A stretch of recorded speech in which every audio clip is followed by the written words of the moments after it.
Now, on 23.5, clean water is a necessity of life. But for millions of people around the world, it's actually an elusive luxury. Meet one man who's changed his life from party planner to charitable benefactor, bringing clean water to millions who have none. And weather is the biggest cause of air travel delays. But how are decisions made on what planes to ground and turning carbon dioxide emissions into rock?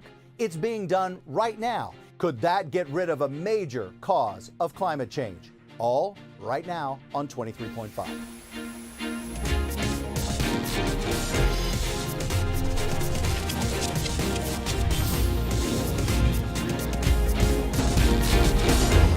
Now to water. There is no doubt in this country we take it for granted. We believe it will be clean, fresh, and always ready to use. But events like the contaminated water crisis in Flint, Michigan, and water restrictions in any drought area across the U.S. now show us just how precious this resource really is. But here's a stat that probably will surprise you. According to the UN, 6 to 8 million people around the world die every year due to a lack of water or to water-related diseases.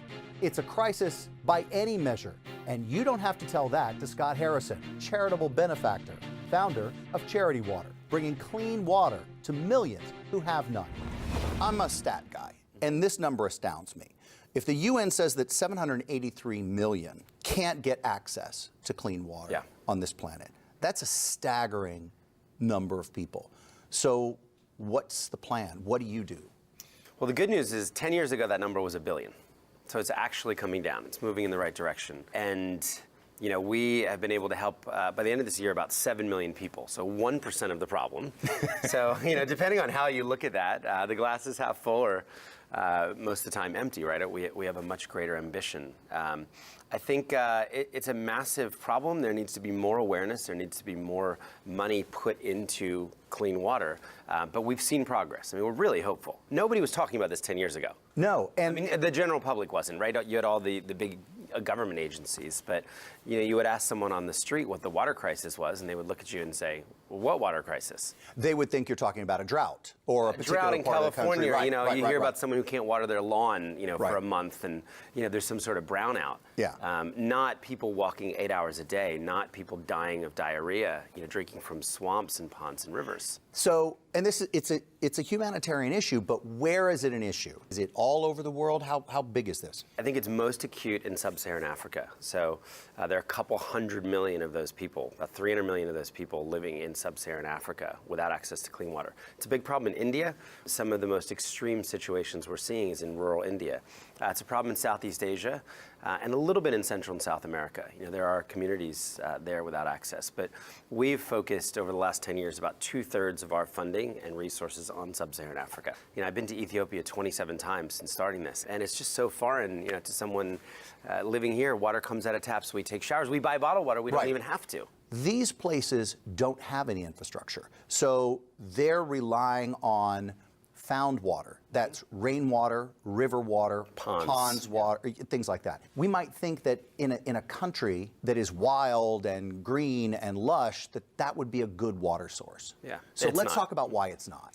Well, open water is contaminated. I mean, you know, just think about all those camping stories growing up, right? We would only maybe, if you had to drink water in a survival mode, you'd have to go very high up in the mountains, and it would have to be flowing water. And maybe you could drink water and survive without getting some terrible parasite or disease. You know, that's not what's happening. Hundreds of people in these communities are convening around a pond, a slowly trickling water. The problem is this water is being shared with the animals. So I'll go to a water hole in Malawi, for example, and I'll see 100 women there and their girls, and then I'll see 100 cows. And the women are trying to get upstream, but this is fecally contaminated water. I'll give you a stat, 53% of all disease throughout the developing world, throughout all of these countries where we're working, is caused by bad water and a lack of sanitation. You know, diseases people have heard of, cholera obviously is a huge waterborne disease, trachoma, bilharzia, parasites.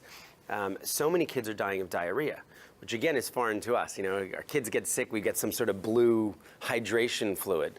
But if you are drinking dirty water in a cycle, you actually die of dehydration. When we started, the stat was 4,500 kids dying every day of bad water. So it's really an emergency if you are one of those humans trapped inside the statistic. And I think that's been the challenge of charity water for so many years, getting people to care.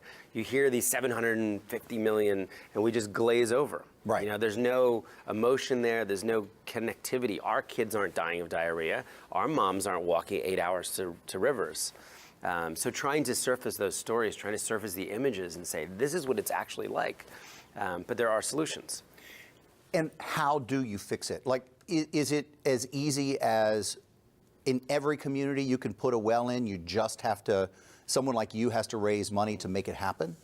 So there's no one-size-fits-all solution. So there's no silver bullet to solve the water crisis. The good news is there's not a single person on earth that should be drinking dirty water because we know how to solve the problem. If you're solution agnostic, a lot of different things work. So you have drilled wells, you have piped systems, you have rainwater harvesting systems, filtered systems. You know, Charity Water has employed about 9 different technologies, but there's not always water. You know, that we have drilled in communities and there's nothing there. Other communities, they're living on top of aquifers. It's amazing to see water shooting out of the ground, hundreds of people clapping, dancing, singing. It never ever gets old. And you know, you think to yourself, oh my gosh, something I've taken for granted most of my life. You're watching hundreds, sometimes thousands of people for the very first time see clean water. It's extraordinary.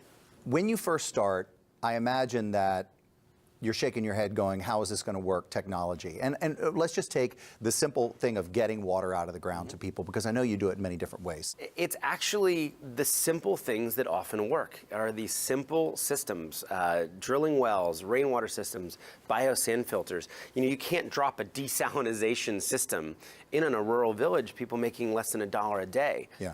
You can't drop a reverse osmosis system.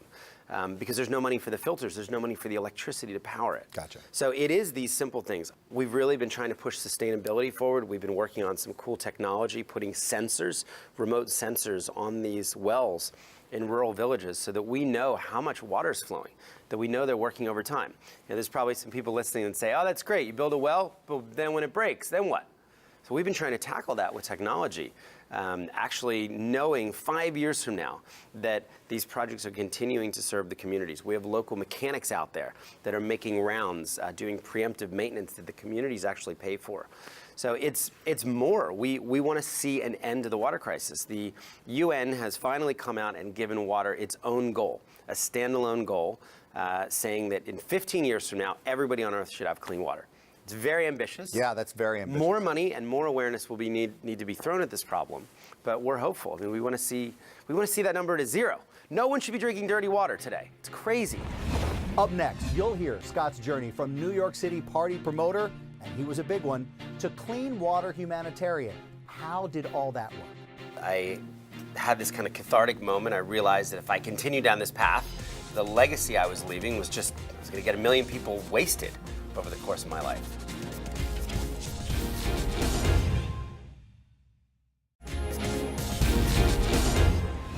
You were a big party promoter in New York. We were good at this. I mean, we were selling, you know, this is at the high end, the $500 bottles of champagne with the sparklers. And well known in this town. And you were working almost every big venue in the city. Yeah, my girlfriend was in the cover of magazines. I had a Rolex. I drove a BMW. Everything was right and wrong.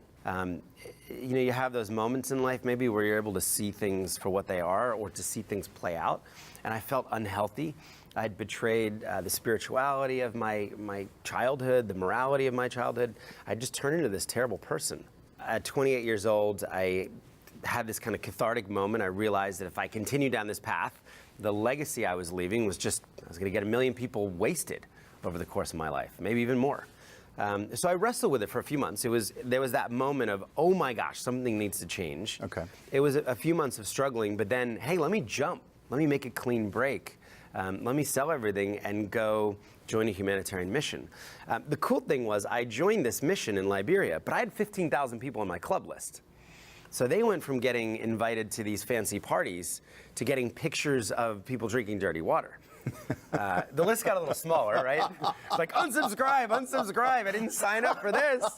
But I realized that that was one response, but many others said, I want to help. I didn't know that this was going on out there. And in some ways, I was a trusted guide for them. You know, the guy that they had partied with is now walking through villages saying, I can't believe what I'm seeing. We have to do something about this. So I discovered water in Liberia. I learned that half of the country didn't have clean water to drink. And I was with doctors kind of picking up the pieces and said, I want to go work on this bigger problem, work on the billion people in the world problem, rather than kind of put the Band-Aid on the sickness afterwards. And as I was talking to my friends, I realized that I believed I could get them to care about water. I could get them to care about, you know, people suffering thousands of miles away. But I realized they didn't trust charities.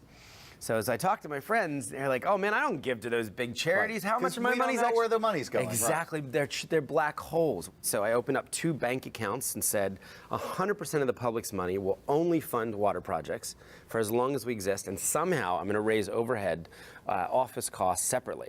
No idea how we were going to do that, and believe me, it wasn't easy. Yeah. But 100%. So now you can't use that excuse. How much of my money goes? Every penny. And then we would use technology to connect donors to these projects. So we put every single project we ever funded on Google Earth. So you can see satellite images of many of these projects. You can actually see the well or the spring or the gravity system that you funded in a Google Earth image. I believed our role would be to raise awareness and money, and then the locals would actually be the ones delivering these water solutions, leading their communities forward in a sustainable way. So it just started. I threw a big party. I gave my friends open bar for an hour.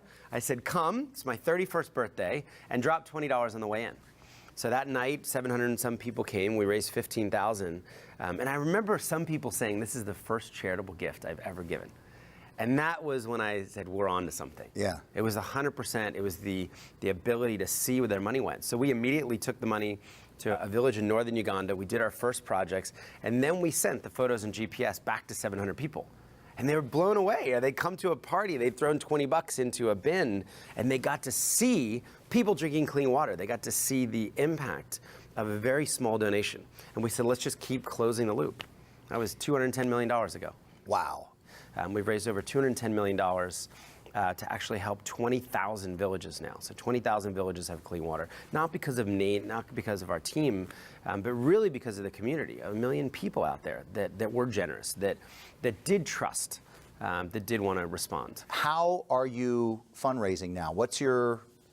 How does that work? If I'm sitting at home and I'm watching this and I'm like, wow, I love that idea, how do I help? We do have people that give monthly. Every $30 can give one person clean water.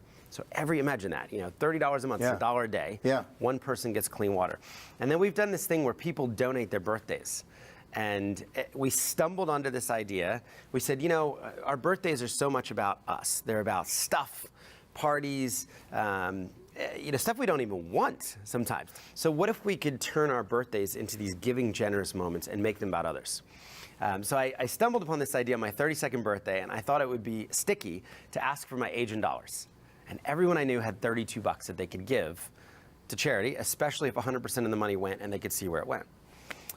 So I wound up raising $59,000. And then this 7-year-old kid in Austin, Texas, starts going door to door, knocking on doors, saying, "Hi, I'm Max. I'm turning 7. Could I have a $7 donation?" Well, he raises $22,000. That's fantastic. Then we have an 89-year-old donate her birthday, and she writes this beautiful mission statement saying, "I'm turning 89. I'd like to make that possible for more people."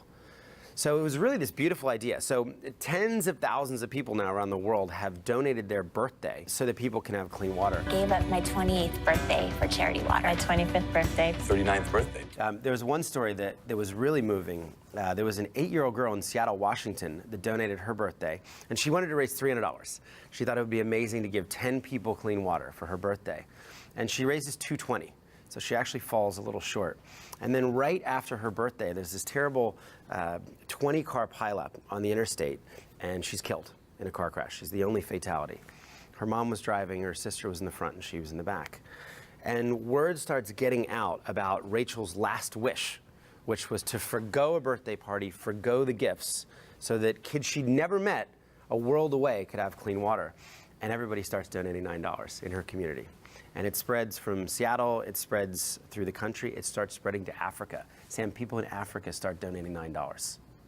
About a month after her death, her $220 turned into $1.2 million. Get out of here. 40,000 complete strangers donated $9 or more to help her vision. She wound up giving 37,000 people clean water.